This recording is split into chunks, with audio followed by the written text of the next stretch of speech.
اب مکے کے کافر،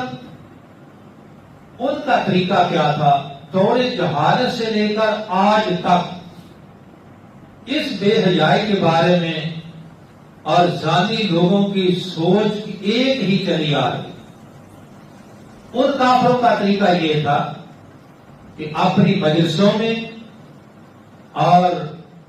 میلوں میں اور مختلف مجلسوں میں بیٹھ کر جب وہ گپ شپ کرتے تھے تو فخر کے ساتھ اپنے جائز تعلقات لوگوں کو بتاتے تھے کہ میرے فلاں عورت کے ساتھ جائز تعلقات، اور پھر عشق کی باتیں مجلس کے اندر سنا کر فخر محسوس کرتے، عشقیہ شعر، عشقیہ گندی باتیں اور اپنے گندے راز لوگوں کے سامنے فخر کے ساتھ بیان کرتے تھے۔